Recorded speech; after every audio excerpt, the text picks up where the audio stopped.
Okay.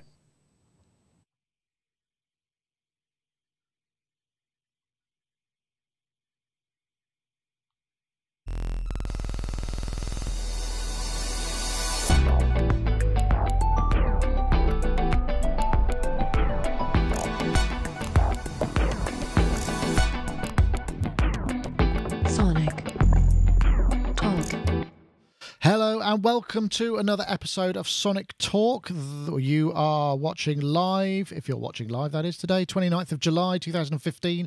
If this is the first you've heard of it and you don't know what the heck I'm talking about, check us out on YouTube, join us, subscribe, do all of those good things. We have our usual live chat room where we've got a fulsome chat room, I don't mind saying, so there we have them.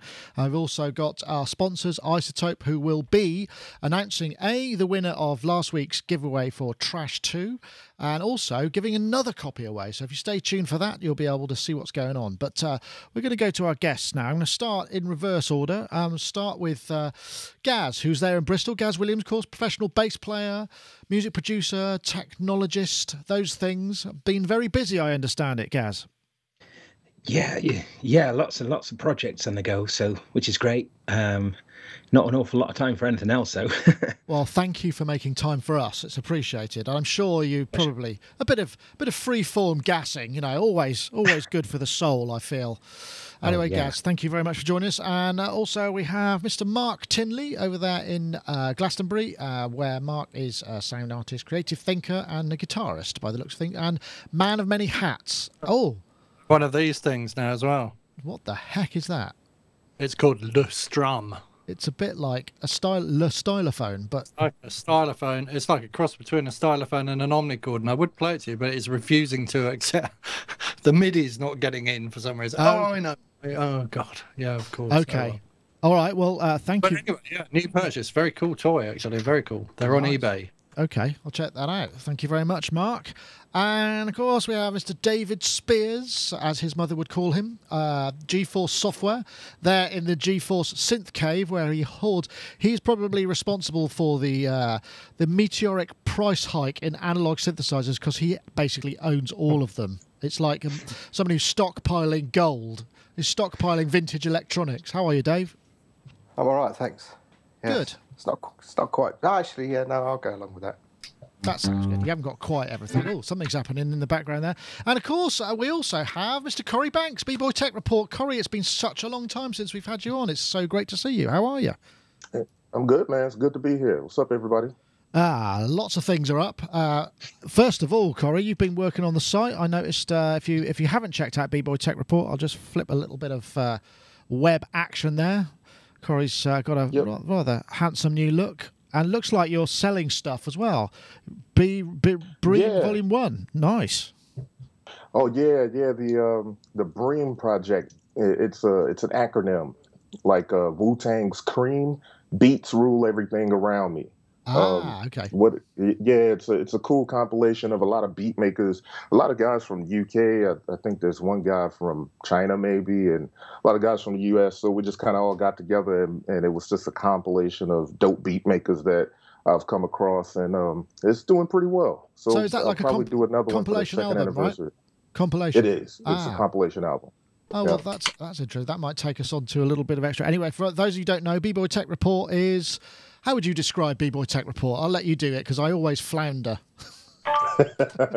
Well, you know what? It's a beat maker's kind of lifestyle website. So it's I guess I kind of review things and look at the music tech world from a beat maker and hip hop perspective. So some people have started to call it beat tech, as in music tech. But yeah, so it's yeah. My God, you're full of good sales buzzwords there, mate. I'm imagining that you're fending off the sponsors daily. You must be on the phone constantly. Well, you know, I'm working towards it. It could always be better. Don't I know it? Anyway, thank you very much for joining us too, Corey. And well, let's get straight into it. What do I have? I think I have a video to play the first one. So let's check this out. Whether you make music, videos, or podcasts, there's a single point of frustration when it comes to capturing great sound. This. So we made this. Say hello to MikeMe. the world's first wireless recording microphone. No wires, computer, or confusion needed. Just press a button and start recording sound in studio-grade quality. Musicians can capture their ideas during a moment of inspiration. Podcasters can rely on hassle-free sound no matter where they are. I'll stop there. I mean, for all of the sort of simplification of that in terms of technology, actually this looks pretty cool. It's a self-contained audio recorder. You know, yeah, we've seen a lot of those before, but this has got a 1-inch diaphragm condenser capsule in it. And it records to its internal sound storage, and then beams the audio to an iOS device or a Bluetooth device, so you can carry on editing. You can get straight on it. I think, though I can't find confirmation, that it actually will work in real time as well, so you can use it like a remote mic. Now, this thing kind of has potentially quite a lot of interesting possibilities. I don't know. Gaz, you're probably recording live sources more than most of us on a regular basis. What do you make of it? Yeah, I'm intrigued about it. I think it looks brilliant. I mean, it's a really nice form factor, and the sound clips sound pretty good. I'm confused as to how you bring it into your own apps for editing, though. Because that poses an interesting sandboxing issue. Yeah, I'm intrigued about that. So that's something that I would need to see. How, what software is going to support it, because if especially with iOS devices, because as we all know, it's really difficult to kind of get audio files into those units. Well, certainly to import external audio in. So I'm not quite sure how they do that. So I don't know if anyone else is wise to. I don't have that information directly to hand, but I'm wondering. I mean, obviously there's going to be some latency. It's a mono recording source, so it doesn't give you the kind of whole stereo thing. And I know, Mark, you're a big fan of binaural and sort of real sound recording. What advantage or not do you think this was had over something like, say, the Zoom H4 or any of those kind of types of things? The bit of brass in the middle, I guess. I mean, I am a big fan of those big gold or brassy or whatever the hell it is that they make them out of, those thin film kind of 1-inch diaphragm mics. So if it had I mean, there's some really good sounding ones and there's some really crappy sounding ones. So if it has a unique kind of sonic footprint and it sounds nice and I want to record with it, I suppose it doesn't matter so much how I have to get it into my other gear. It's the sound of it and the noise floor are the most important things to me. Well, in the audio examples, they sounded pretty good. They had a nice clarity. I mean, it's hard to tell exactly, but yeah. Mm-hmm. You don't know what processing people have put on it, though, do you? No, that's true. I mean, by the same token, I can take any microphone and make it sound like another one, and it sounds by using Mic Modeler or by using a Match EQ process or whatever. I can make it sound like it, but can I make it feel like it? And if it sounds and feels like a large gold diaphragm microphone, then I'd be interested and impressed in it. I mean, I've done lots of experiments with this, with Match EQ, where I've taken all sorts of different microphones, matched them to each other, and then done kind of A/B testing and tried to work out which one I liked the sound of the most.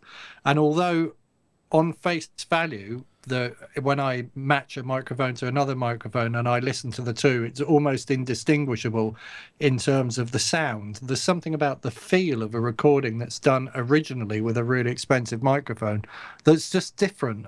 And maybe it has sound which is outside my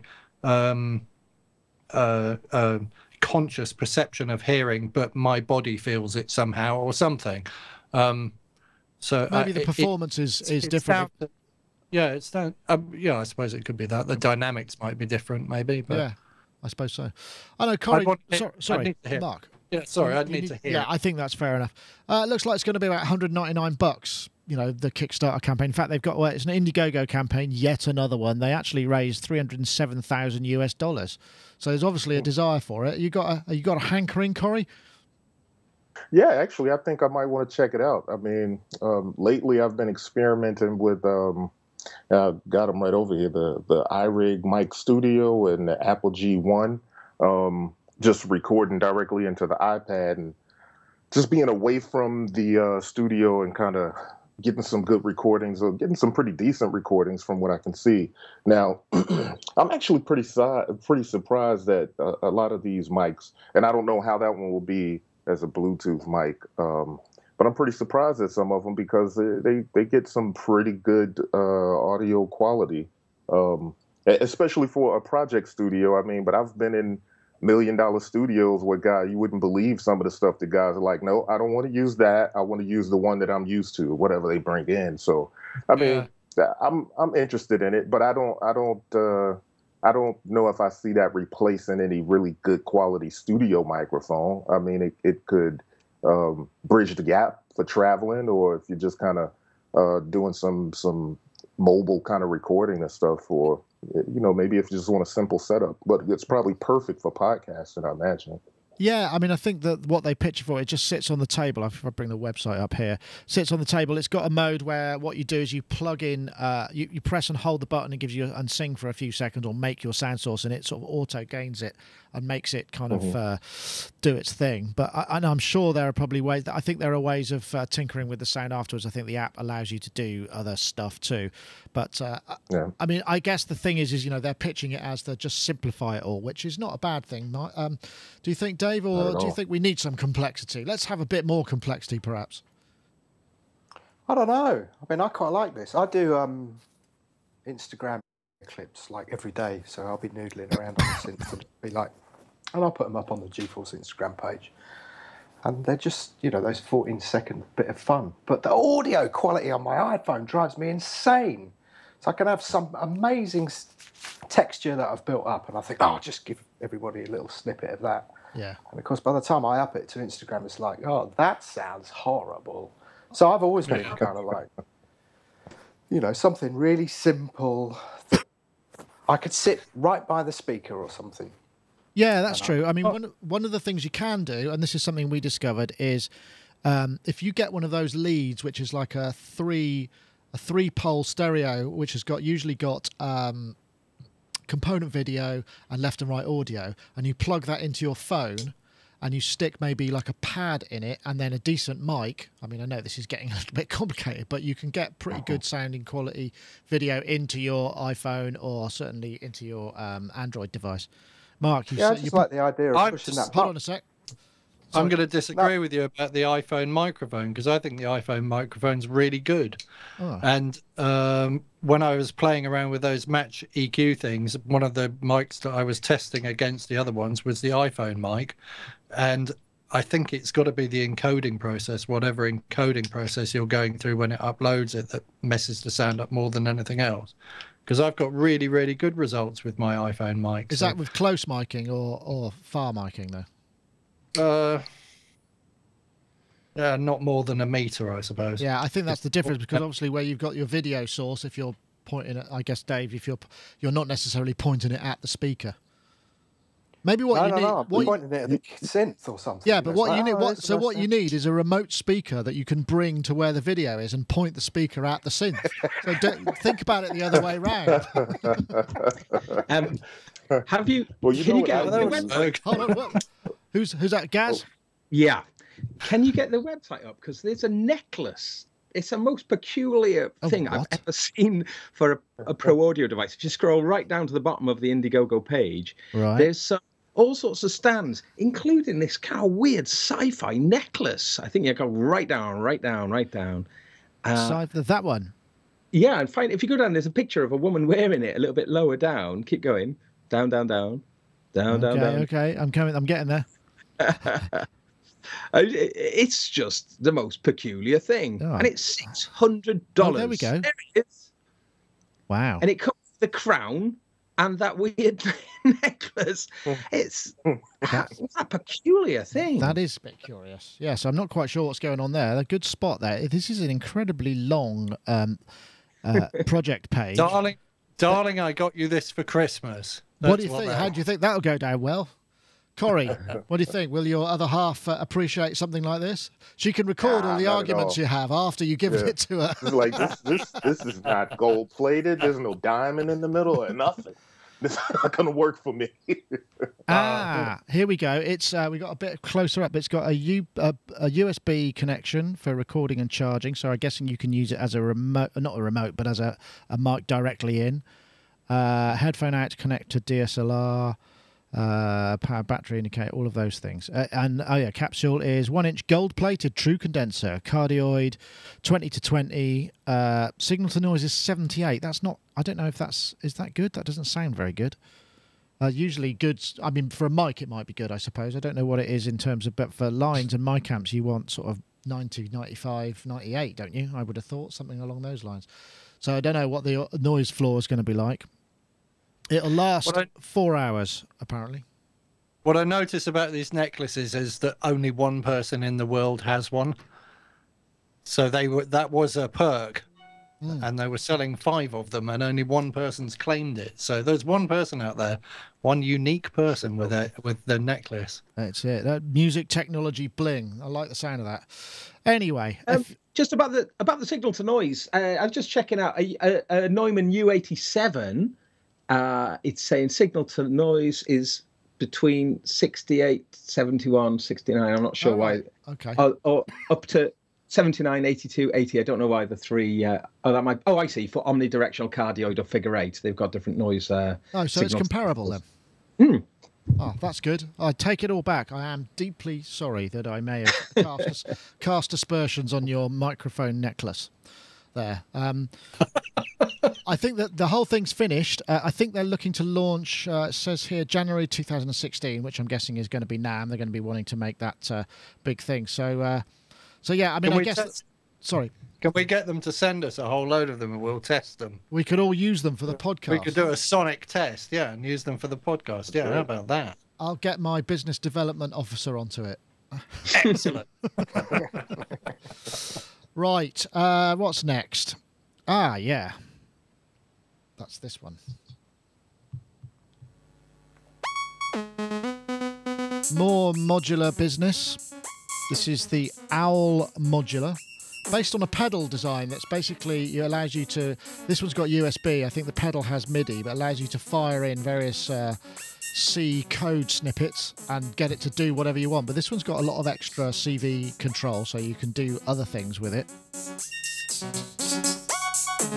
Not sure about the examples, exactly what's going on here, but I think this is going to be coming available quite soon. I think I'll stop that before people say, what a load of rubbish. Now, I have heard some other DSP algorithms which seem to be a little more interesting. There's some reverbs, there's all sorts of other stuff. And this, again, goes along, I mean, because we're starting to see this happen, certainly, well, if you take the Roland EFX modules, the Demoras, they're effectively a similar kind of concept, but much more locked down. So you can change the configuration. You can't completely reprogram them. I know. How's all that world? You know, because you've been tinkering with modular and synthesis. I mean, you're trying to educate your readers into bigging it up. Is it starting to kick off big time in the hip hop and R&B community in the same way as it is everywhere else? There's definitely a lot of curiosity around it. But, you know, I think, you know, there's a lot of people that are into it, but maybe don't quite understand how to start building their own modular rig. So it's cool to kind of see, you know, rolling the System 1M as kind of almost like a starter kit type of modular, and then the other rolling effects and stuff like that. But I know a lot of people are kind of expressing interest in systems, right? So they don't have to kind of think about, but they could still kind of have the modular thing going on. But I like this little owl thing. I heard some of the demo. I listened to that video all the way through. So when they get into the delay and stuff, I'm a delay fool. So some of it's pretty cool. It seems pretty cool to be able to have some open source stuff where people can develop stuff, and then a forum or some sort of group or place where everybody's uploading presets and you can kind of share and download. So that's kind of cool. It's one of those concepts that, you know, I've noticed in various comments. I think Synthtopia posted something about it, and people are going, yeah, it's such a great, you know, this notion of being able to create programmable effects or programmable modules is something that makes a lot of sense. But in actuality, a lot of people tend to go for single module per function type of stuff. So it's sort of pushing the idea against what seems to be just a general sense of resistance. I don't know. What do you think, Dave? Are you I know your all more module stuff is sort of larger format electronicus. Oh, I just got loud. Who was that? That's Corey. It's coming back out your speakers. No, it's not. No. Who's that? Mark? Oh, No, it's not me. I'm muted. We'll just hold it. Dave, if you could just answer that question and pretend that never happened. Yeah. Wasn't me. What was the question again? Sorry. Oh, you swine. I can't remember now. I've just... it was something about large format. Well, and the notion of this sort of programmable aspect. I mean, on paper, it looks like a really cool idea, I guess, if you've got the time, right? Yeah, makes sense. It's something, yeah, I wouldn't be ruining anything if I said it's something that we thought about for a while. It just makes sense to have a kind of USB programmable DSP piece of kit that's programmed using C++ in order to turn it into other things. I guess from your point of view, it'd be great just to squirt the Imposca filter or the Odyssey filter, or whatever it may be into those sort of type of arrangements. Or yeah, it was funny when you announced about the Roland thing. It was like, whoa, hold on, yeah. Anyway, so yeah, but that's probably never going to happen because we're really busy. I thought it was neat. I'm not sure about open source. I'm completely schizophrenic on the subject. Sometimes I like looking at the video. It seemed that they kind of did the QA before they properly compiled it and released it, which is obviously a good idea.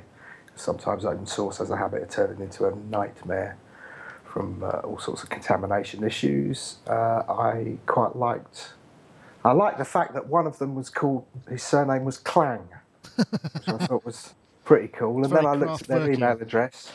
Yeah, and then I looked at the email address and it was something like Hoxton Now, and I was like, yeah, because it's quite hipsterish, isn't it? But I did like the surname Clang, and I think it's a really cool idea. Yeah. But they're in Hoxton, aren't they? Someone's got to live there. I don't know. Well, Mark, they're probably, yeah.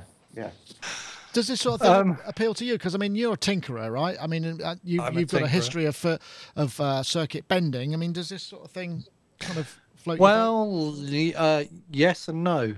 Do you know what I've discovered recently?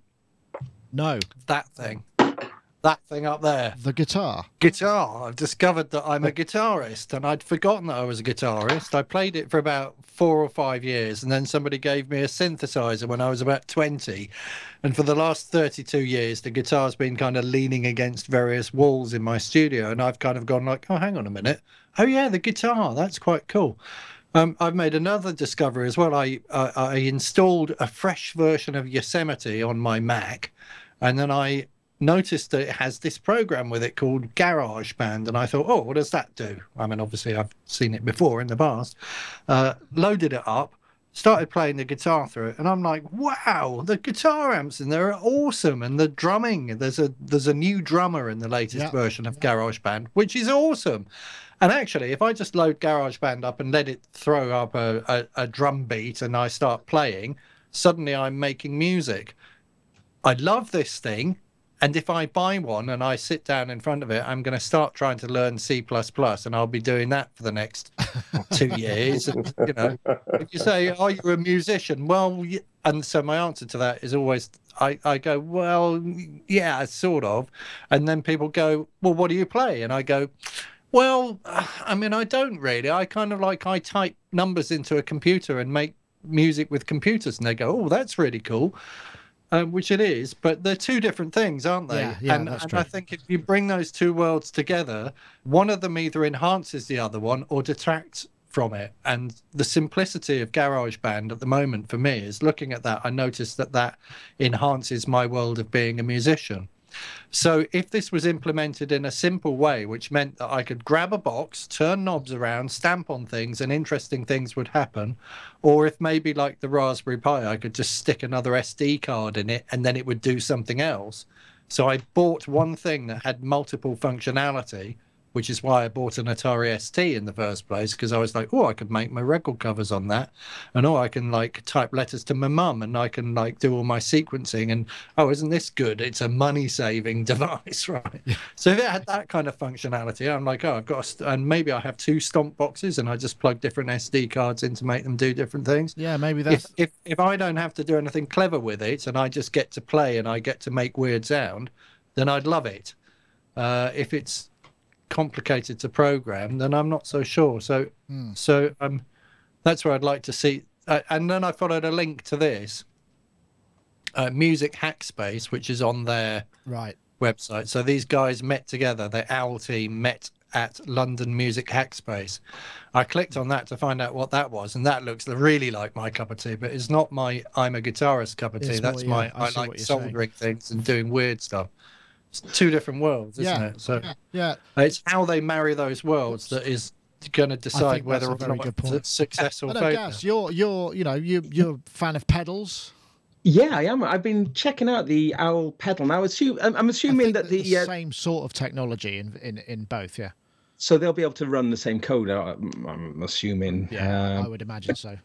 I'm just having a look at the patches list on the HoxtonOwl.com website, and there is loads. So that bodes quite well, doesn't it? You know, sort of that.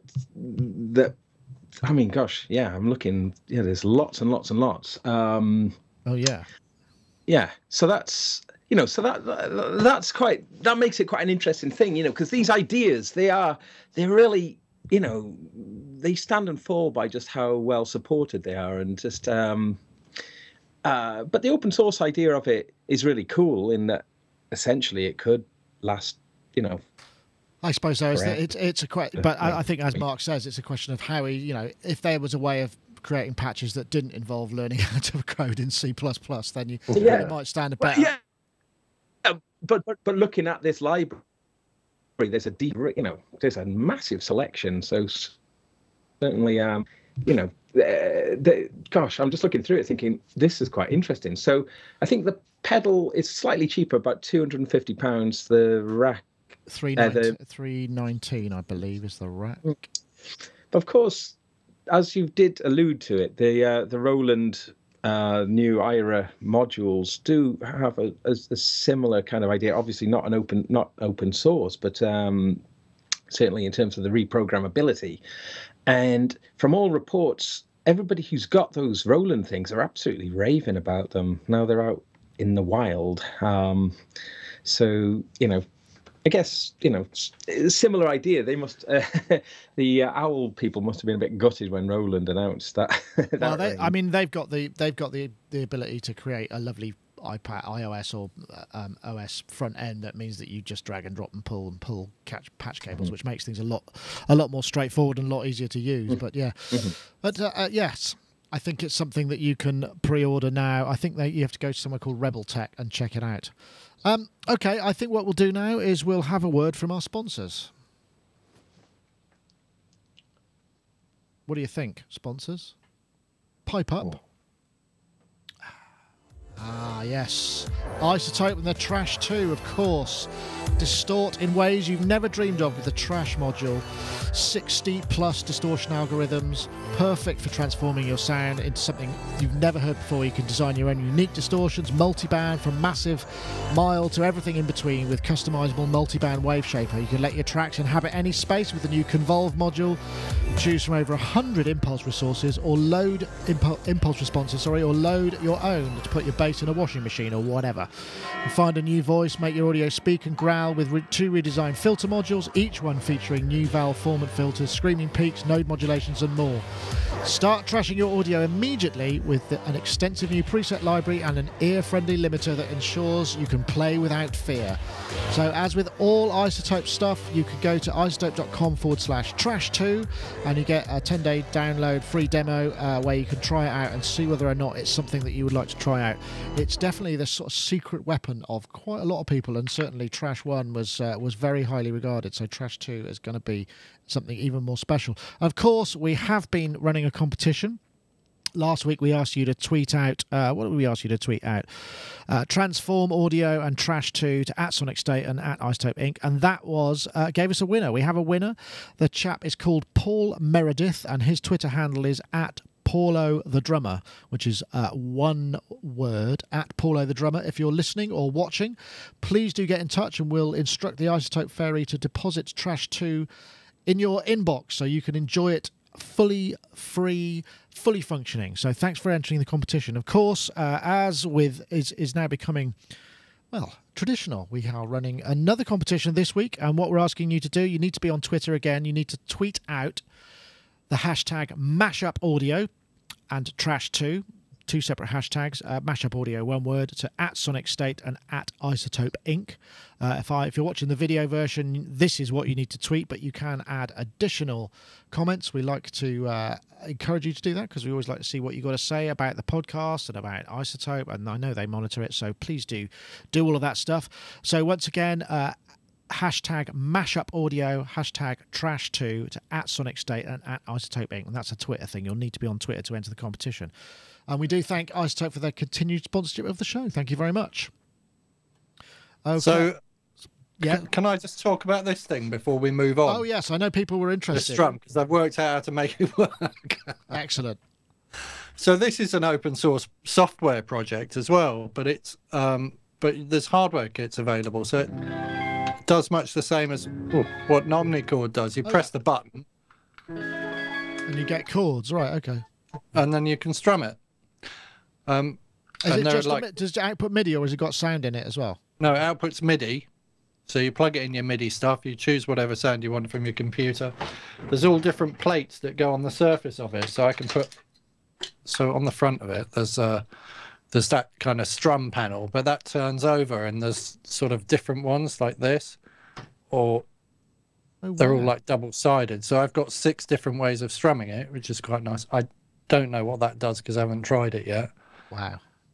And it's like $50 for the kit. And I don't know, it just appeals to me because it's just another way of thinking my way around that circle of fifths, which I'm not very good at doing. So did you have to make it then? Is that what you did, or did you buy it? No, you see, this is why it fits in with the last topic, and that is that I bought it ready-made from somebody on eBay who's gone to the trouble of making it, which saves me from doing it, which means I can just plug it in and press the button and go, oh, that's a good chord, and that one follows that one quite nicely, and let's see where I can go with it.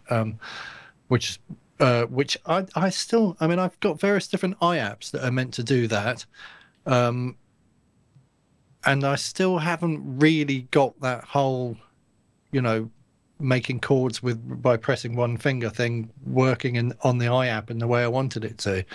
And I've always liked Omnichords, and I've always liked just pressing the buttons and going around because it's all just right there. And has it got, there's an iApp called Polychord, which is close, but this is better. Is it got a MIDI output, or is it USB output? MIDI output. Okay. Right. So I've got to plug it into a MIDI interface, and it won't power my. I've got one of these things. All right. MIDI solutions, MIDI through, and it won't power that for some reason. Okay, so is it battery powered? Yeah. That's probably just not quite doesn't have doesn't have enough of a current coming down the MIDI, but it plugs into a normal MIDI interface and works quite happily. So, and then there's a button you can press on it which changes the mode from playing piano-style linear chords to actually playing guitar chords, and that's really important for me because the voicing, right? Oh, yeah, it changes the voicing to guitar voicing, which I prefer because it computes with my guitar player mentality. So. That looks pretty neat. We'll have to put a link in the show notes. Speaking of Omnichords, I was at WOMAD at the weekend. I went on Sunday, which is the World of Music and Dance. It's held at Charlton Park. And I saw a band called The Staves, who they use an Omnichord. It's 3 sisters. I thought they were going to be from America because they have that kind of country harmony vibe. I've never heard anything quite so beautiful in my entire life. It was if you want to check out some really beautiful vocal harmonies, it's kind of rootsy, folky kind of stuff. But they were absolutely captivated. But they used an Omnichord out of interest. And also on the Bowers and Wilkins stand, they had stage, where they've got like a massively scaled up hi-fi but in PA size, and they put kind of things that they want to have the full sound. There was a Moog modular, the big System 55, that's currently being curated in the UK, that they're bringing people through just to have a look. I guess it must be a Moog thing. And they just basically had people, they had a sequence running, and then people queued up to come and have a go on the other stuff and play along with it. It was, I think I posted something on Instagram for it before they shut down my data connection, because I was in a fairly crowded cell, I guess, on the festival site. But really, really good stuff, actually. But anyway, that's really neither here nor there. It was just thought I'd mention it. But if you get a chance, check out the staves. It's very beautiful vocal stuff. What's next? Ah, yes, here we go. Hi, I'm Michael from AudioBus. Michael Tyson. We have something new to show you today. It's a new app that we're calling AudioBus Remote, and it's a remote control for your AudioBus apps. We've realized that the multi-app workflow, it can get a little crowded. I mean, these devices are quite small and screen real estate is sort of in short supply. But we also realized a lot of us have a second device. You know, you'll have an iPhone or an older iPad, and we thought we could make use of that. AudioBus Remote runs on your second device over Bluetooth LE, which means it doesn't suffer from the same congestion problems as Wi-Fi. Setup is really easy. You just give it permission to use Bluetooth, and then you hold it near your other device that's running AudioBus. They'll pair straight away, and you'll see the apps that are currently running show up on the remote screen. Right, I won't play the whole thing, but this essentially allows you remote control of AudioBus stuff. And obviously, I mean, we haven't really been looking at iOS stuff recently, but this is Michael Tyson is the guy behind. He's a really smart programmer. He also programmed Loopy. You know, he's done some really, really good stuff. I know, Gaz, you're probably itching to get on this one because they've just released it, I believe. What do you make of it? Does it have use? I mean, the iPad has been focusing less in my world recently, just because I don't have a current model. Well, initially I was quite excited about this until I realized that I couldn't run it on my iPad 2. So I've got an iPad Air and an iPad 2, but I think it needs to be from an iPad 3 onwards to do with the Bluetooth LE requirement of it. So you can't use your old one with your new one. That's a shame. Yeah. So that was initially a little bit of a sort of a, you know, it put me off it a little bit, but in terms of the actual idea, I think it's a super idea. I think it's got you know, for those of you who have used AudioBus, you know, it's got a very crisp and it's a beautiful design. I think the stuff that Michael Tyson does tends to have beautiful. I know, and also actually, it's not just Michael Tyson. It's also is it Christian, or is it there are other people in the team. Yes. Yeah, and that, you know, that's got a beautiful interface as well. So the reason I mention that is that this looks like it's got that same very, very direct, very simple way of operating, which is lovely. I mean, AudioBus was quite a revolution when it came out a couple of years back, you know, in terms of allowing you to just have this free-flowing routing of your different apps. But as they've quite rightly identified, the fact that the screen real estate is quite cramped, especially when you're trying to swap between different things. So to have that running on another screen, I think it's a very clever idea. So they're also talking then about making this there's some new part of the AudioBus API, I think, which allows any app to have remote controls. Yeah, you can put hooks into it using the same technology as AudioBus. That sort of principle, yeah. So that's quite interesting, isn't it? Then, you know, you could have that. You know, you could have people interacting with certain. I don't know. You know, if you maybe have multiple clients, that could be interesting, couldn't it? Yeah. Do we know about multiple clients? No, I don't know. And as I say, I'm kind of rather bereft of anything that would run this at the moment. But I guess once I get, I know, Corey, you were talking about having the iPad in your world. I mean, I'm guessing you're using that because you review iOS apps as well. It's interesting what he says about this screen size limitation, which kind of takes you back to the kind of, well, surely a desktop would be better suited for some of this stuff then, maybe. Yeah, I think it's a great idea. It's definitely a good expansion of their product, right? I mean, I've done, ever since I went to Mac, I've always been on laptops, right? So I've never really had larger screens, and I had a 13-inch MacBook Pro, and then I went to a 15-inch. And then when I got an iPad, I can't think of the name of the stuff now, but there was some program that allowed me to have my iPad on the side there, just so I can, pull up a plugin while I'm using my DAW. So from that same perspective, this is where that piece shines. I mean, like I said, I've been using Aria on my iPad mini, and obviously it's an iPad mini, so obviously the screen real estate is super small, and it's good to think that I could take another like maybe an iPhone would be too small, but another iPad or something to kind of extend that and just keep the other app that I'm using on another screen and be able to use it that way, because it is kind of clunky to, the screen swipes, and I always get a little like miffed, like just kind of confused and just give up after a while. Like, all right, wait, this app I have open, let's make sure the audio's getting to the other app. Which app do I press record on? And I forget about it. I'm going back to hardware. So it'll be nice to have something like that. But then, I mean, you do have, what's the price of entry, right? You got to have 2 of the latest iOS devices. Maybe some people have that out there, but yeah, I'm not one of them. I got my iPad mini, and that's pretty much it. So it depends on what you have, how convenient that's going to be. But it's a cool expansion of the product.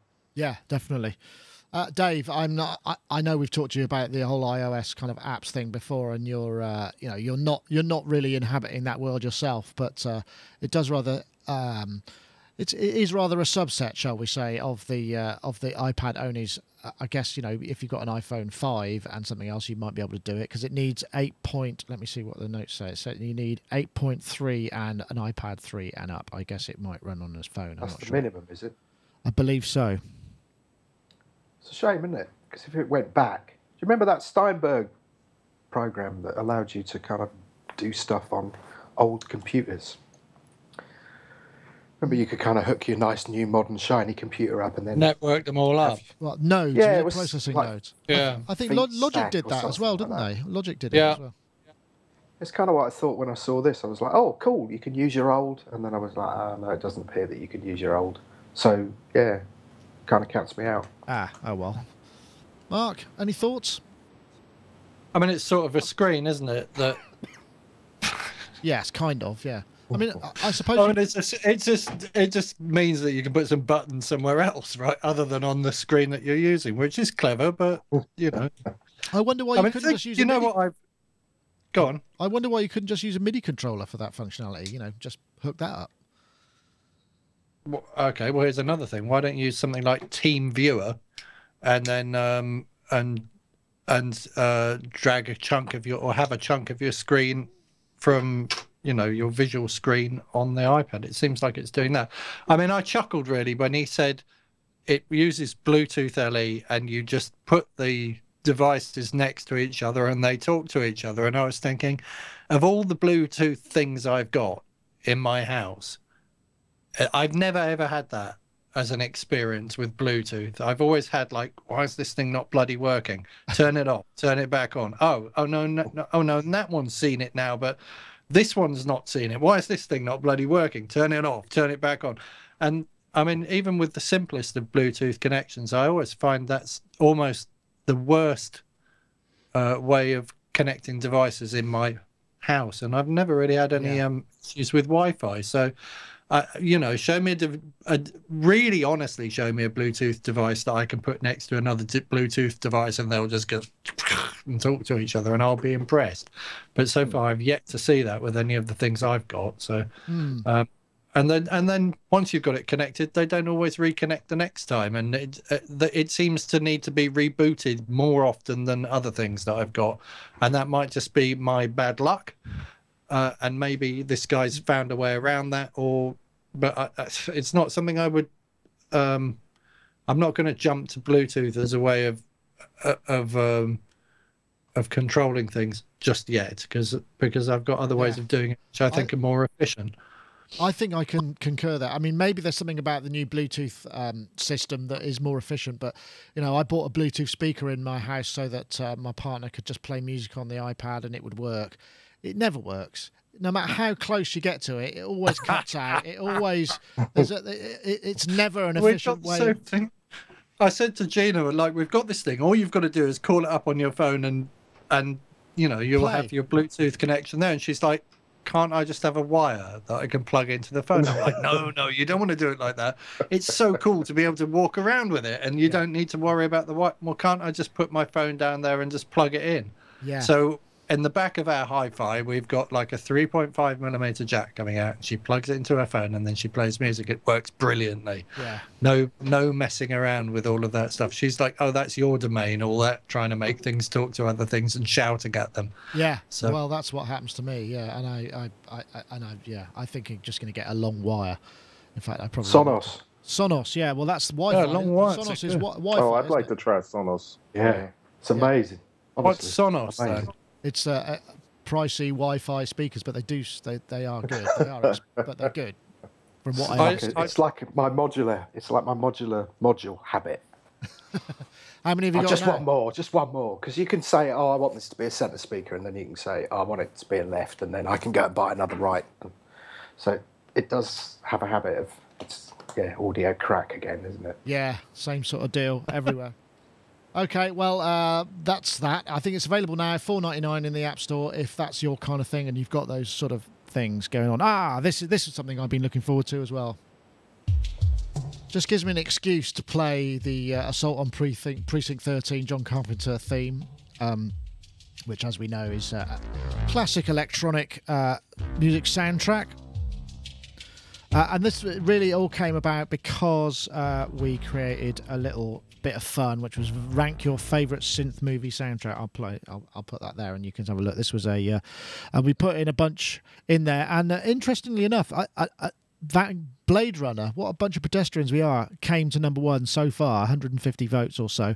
But we got a whole bunch of them in there. And I just thought, you know, aside from what's here, I know I probably missed a whole bunch of them. So I'm looking for some cool soundtrack, synthy electronic music type soundtrack suggestions.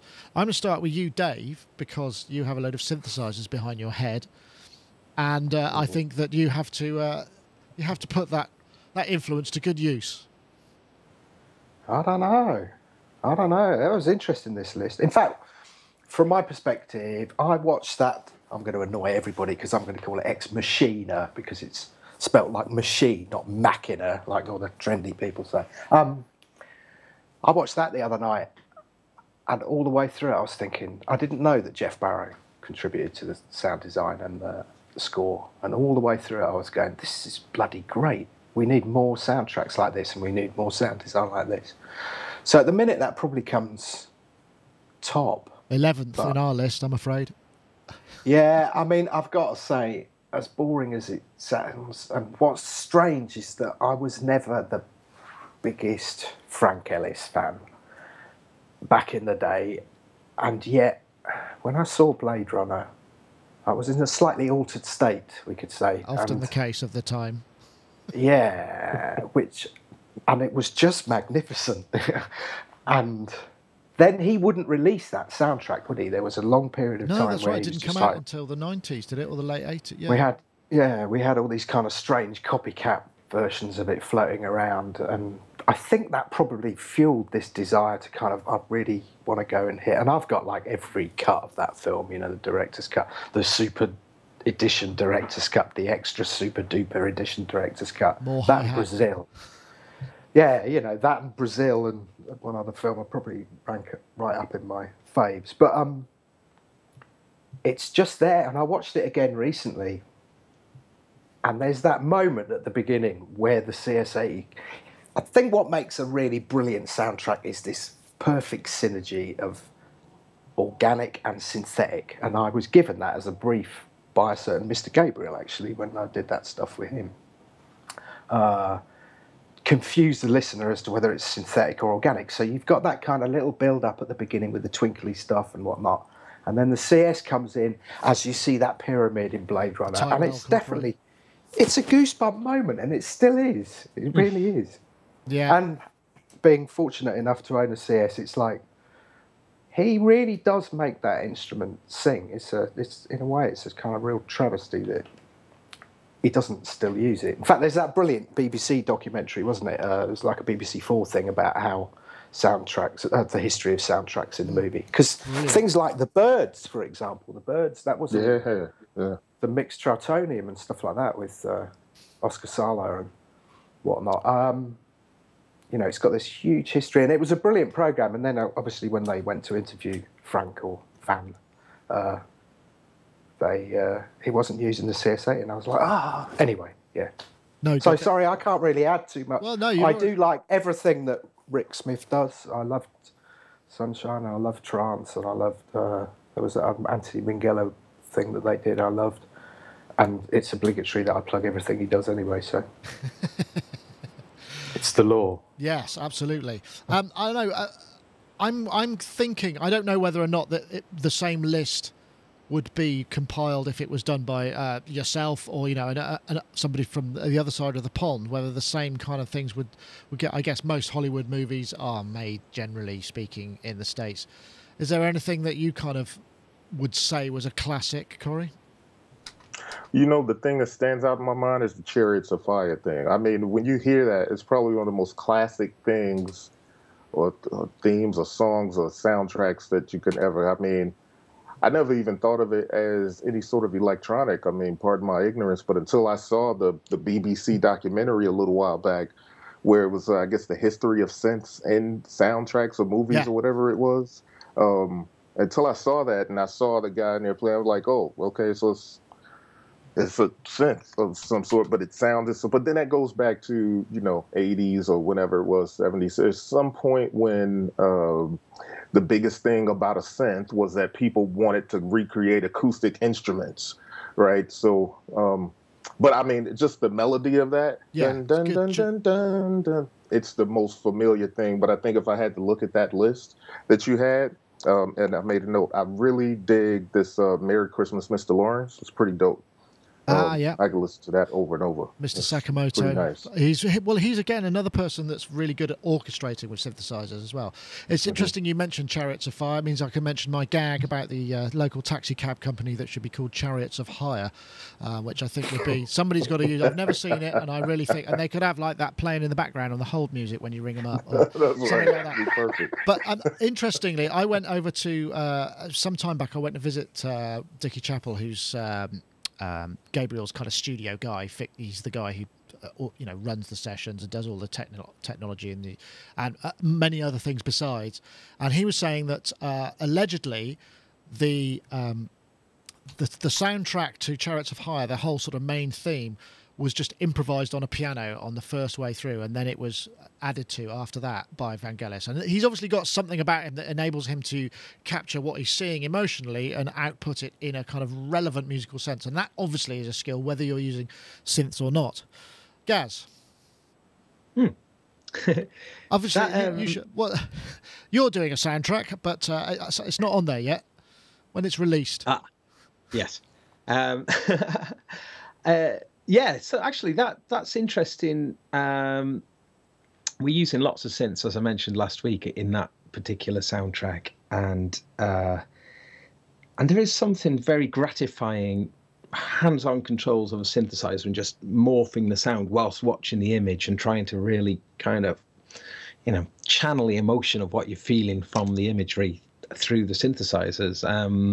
So there's a lot of that going on in our thing. So I think coming back to which, like Dave was mentioning about Ex Machina, which is an awesome film. If you haven't seen it, make sure you see it.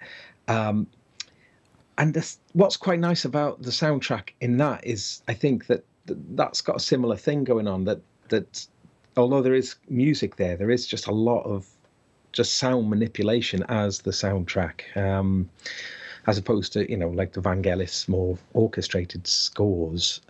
And I was wondering about other films which had that, which had kind of more just, you know, synth manipulation, texture. Yeah. Can you think of anything? I think it doesn't the stuff that Trent Reznor did in The Social Network have quite a lot of that, as well as his, you know, full-on kind of, you know, Trent thing.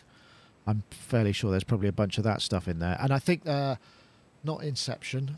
There was something else which I can't recall off the top of my head.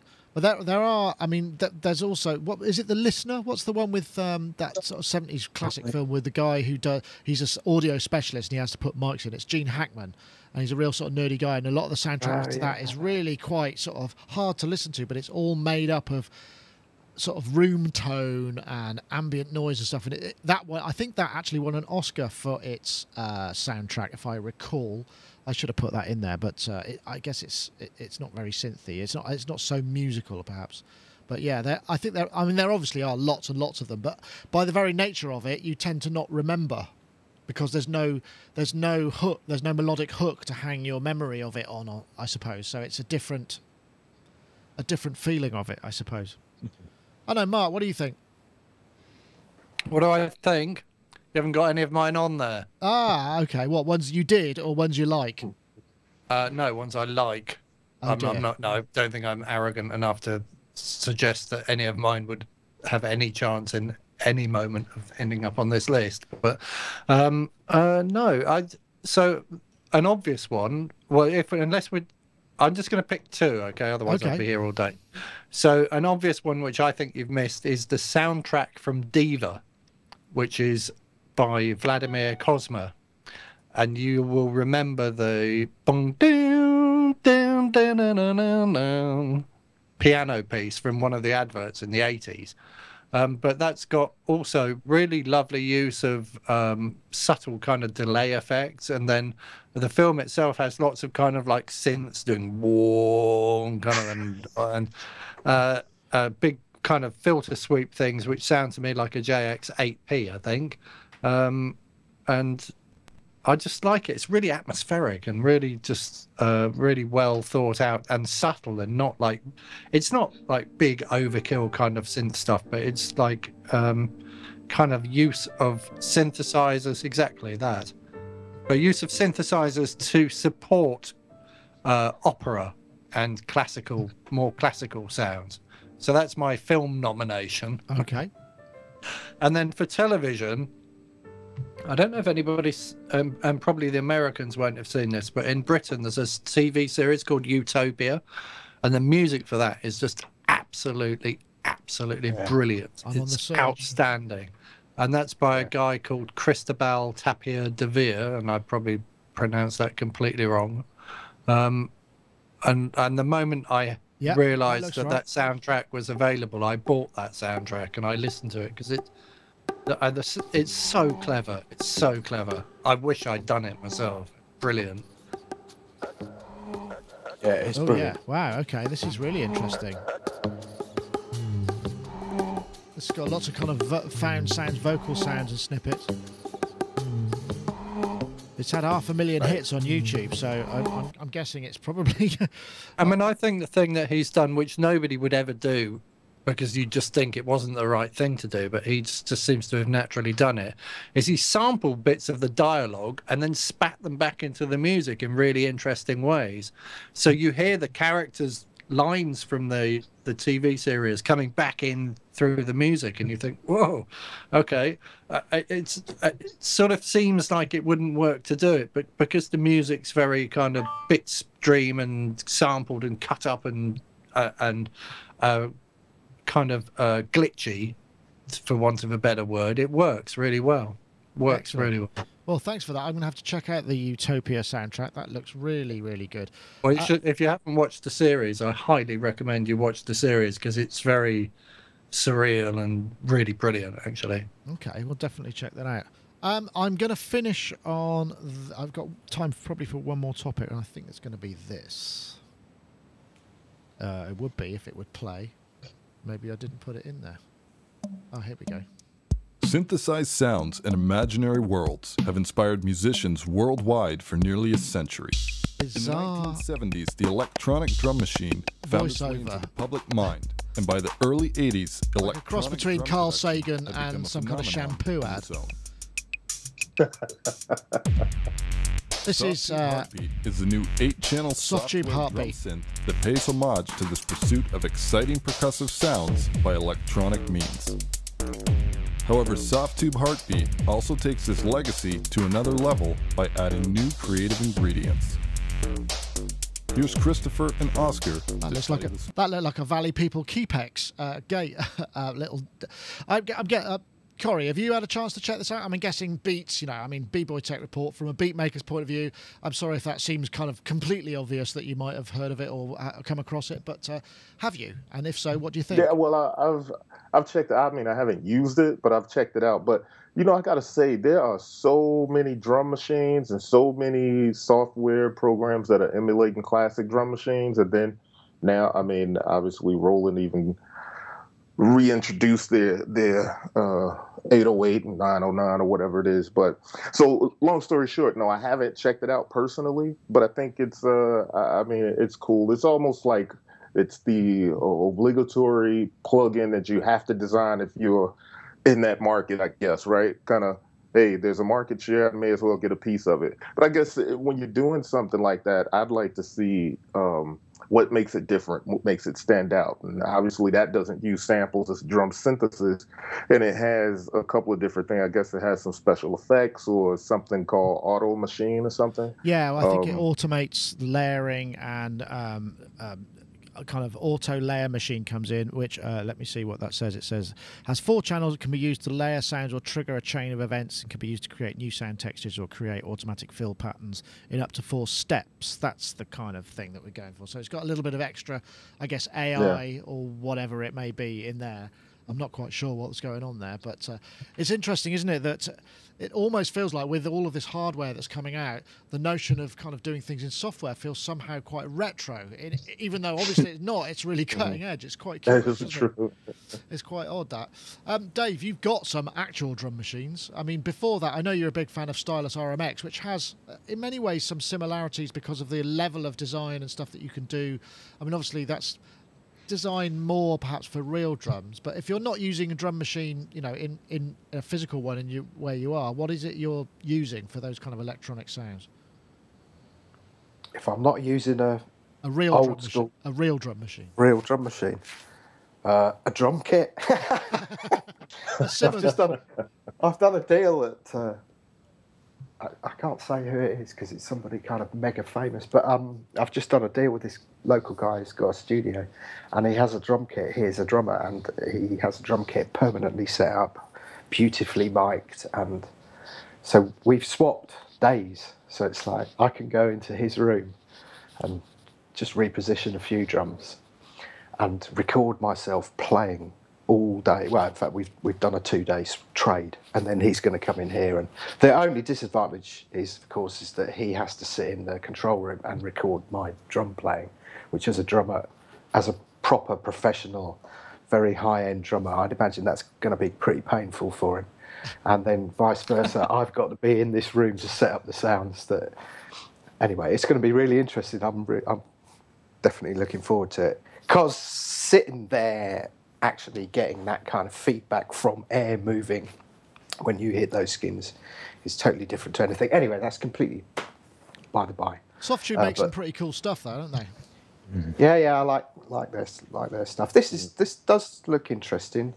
Like Corey said, there's a lot of stuff out there. I've just kind of found that for me, RMX is really, it's just very musical. All of their stuff is just really musical, and you can use it. I'll tell you what I really like is the fact that you can pull MIDI files out of it, so you can get these grooves where obviously everything's sliced, and then you find this groove that just works with the pattern that you've created, and then you just pull it out and put it on your timeline, and it's just MIDI, and you can speed it up and slow it down and do all sorts of things. And that's what I've always loved about it. I don't see anything along those lines in here, but I imagine that's the sort of thing that you might see in a later revision. It's really, I was right, actually. There is the Valley People Dynamite, which was a little, they used to call them, they used to come in like plastic boxes, and they're really kind of like vicious compressors. They really choke the sound. They've got a very strong sound. And the Valley People, I think they did Keepex gates and, as I say, the Dynamite compressor, so they've modelled that. And that's quite a little known thing, but you used to see it quite a lot in the studios in the late 80s, early 90s. But I think when everybody got into the idea of compression that was a bit more kind of organic and sounding, that they kind of lost favour a bit, but they definitely have a place. I guess they might be similar in ways to the DB160, which you can really kind of, you know, mess up. Mark, drum machines, plugins? Well, yeah, but what does this thing do that's different? Because they say they're taking it to a whole new level, and I don't really see it. I mean, it does remind me a little bit of a haven't we got enough drum machine plugins? I don't know. Well, Well, clearly not. I have. I definitely have. I mean, since the advent of Rebirth, I think, because before we were all like Z900s? No, that's a motorbike. S900s. So I start off in an S900. I sample all the drums I want to hear. I put them all on different keys. That was a revelation to me. It got me away from this box, and suddenly I'd got more control over things. I could paint in my notes and I could control stuff. And then except you couldn't change the sound once you'd sampled it. So when Rebirth 338, that thing came out, which was a 909 and 808 and two 303s, and then I could turn knobs and make the sounds change roughly the same as they did on a real 909. That was kind of like, wow, this thing's so cool. But ever since that's come out, people have just been copying it. So this, because of the graphic, I suppose, I'm instantly drawn to thinking about Rebirth, and I'm looking at it and thinking, okay, what does it do that's different? And the only thing I can see, it says, because Heartbeat is more than a machine, it's a living thing with a mind of its own. And then I'm like thinking, and no offense to any drummers, this is why we started using drum machines in the first place, because the living thing with a mind of its own was lying on the floor of the dressing room, and it had just drunk a bottle of vodka, and we'd be like, we're on stage in 30 minutes, come on, wake up, and slapping it round the face.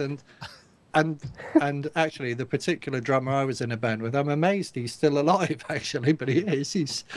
And he's still, you know, when I bump into him at events, he's usually like standing there with a bottle of something, and it doesn't fall over as often, but, you know. That's experience for you. That's experience. So does it do that? Does it fall over? No, that would be an interesting notion, wouldn't it? You could introduce just crashes completely. Dial up the number of alcohol units that the virtual drummer has. Just call it groove.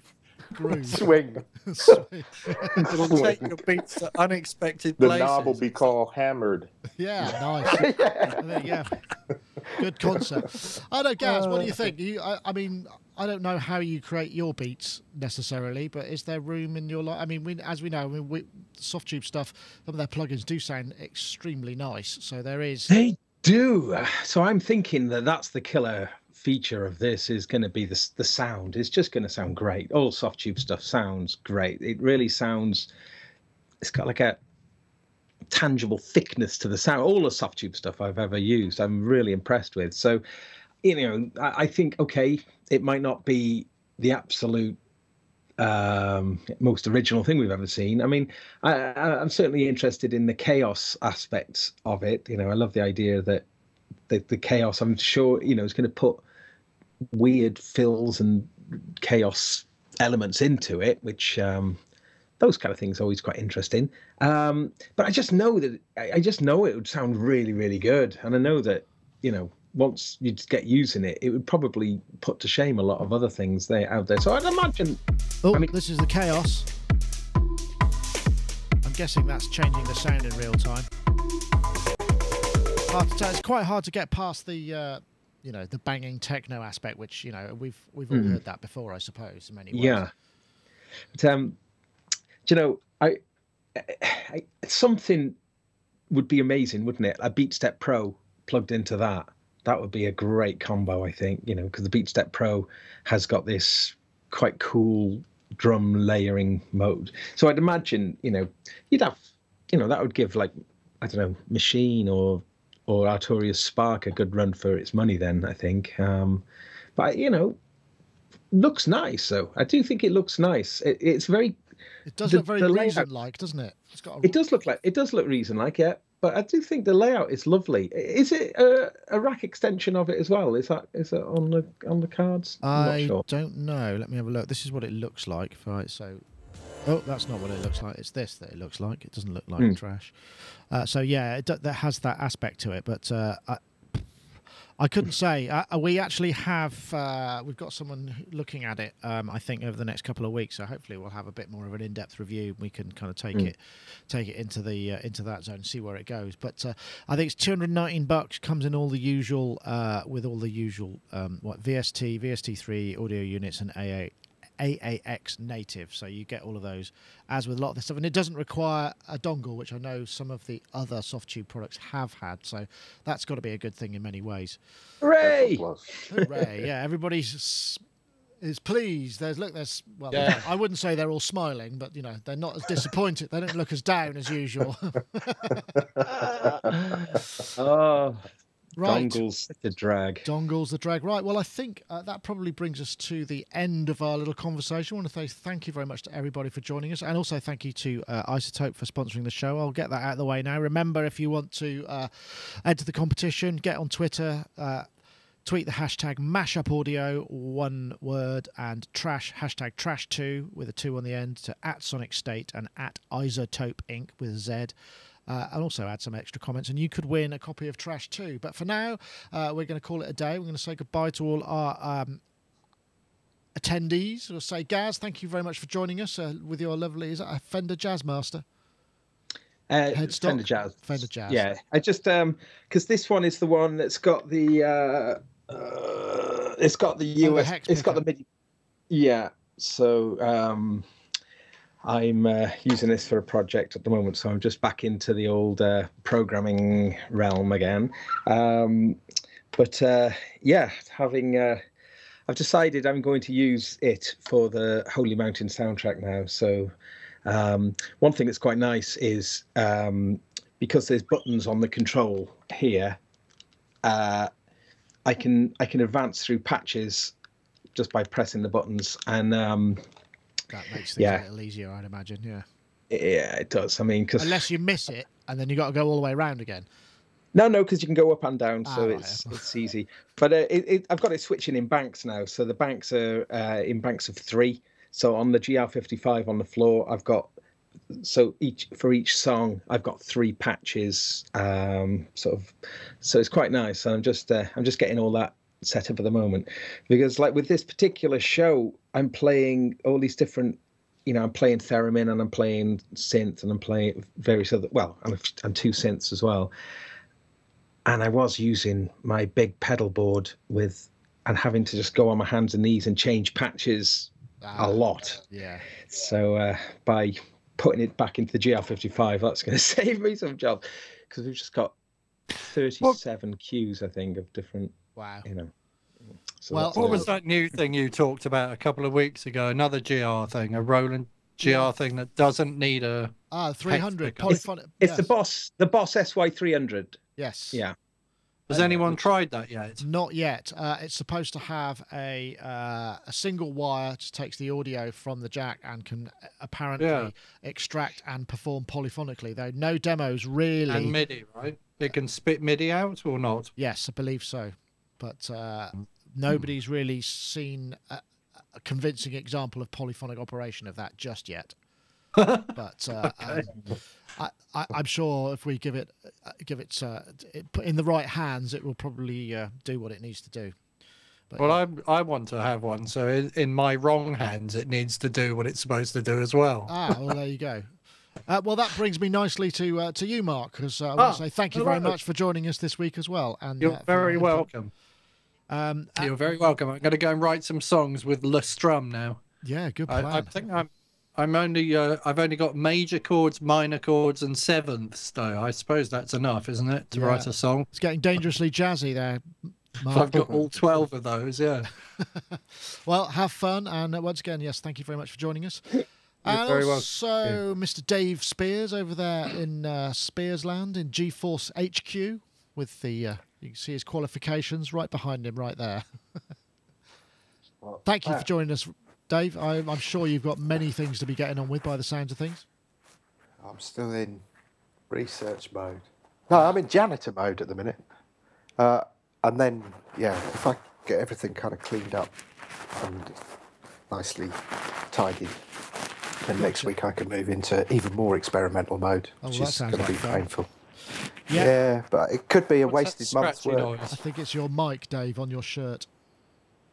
On my shirt. Or somebody's mic. Oh, maybe it's not. Anyway, thank you, Dave, for joining us. I hope to see you again soon. It's been a pleasure having you aboard. And, of course, finally, Corey Banks, B-Boy Tech Report, thank you so much for joining us. I know because you're on the West Coast, this is like a dawn raid for you in good old-fashioned hip-hop speak. Thank you very much for joining us, Corey. We hope to have you on again soon. And what's coming up on your site that people should be looking out for? Well, actually, my anniversary of the site, I think this is my 3rd year anniversary coming up in August. So planning a couple fun things, maybe a contest or so, and then going to be starting to put together maybe a Bream Volume 2 for later this year. So, just kind of working on those kinds of things. And also we talked about the T-shirts. So I got those out there, and I'm going to be doing like maybe a special edition once or twice a year, a couple times a year, see how it ramps up. So excellent. So you'll be getting into B-Boy apparel. You'll be opening. That's right. You'll be opening a store in Santa Monica before you know it. That's right. right next to all the rest of the other 500 of them. Right. That's right. Yeah. Right there. Perfect, Mark. Anyway, thank you very much, Corey. Thank you all of you for joining us. And once again, we say thank you very much for our sponsors, and keep watching.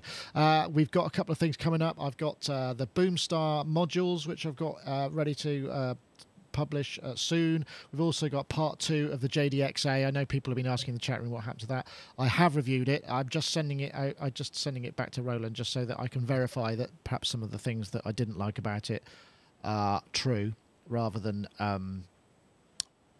me not operating it properly. That's all I will say now. But anyway, that's it. Thanks for watching. Sonic Talk number 413 is finished. We'll fade to black and see you next time.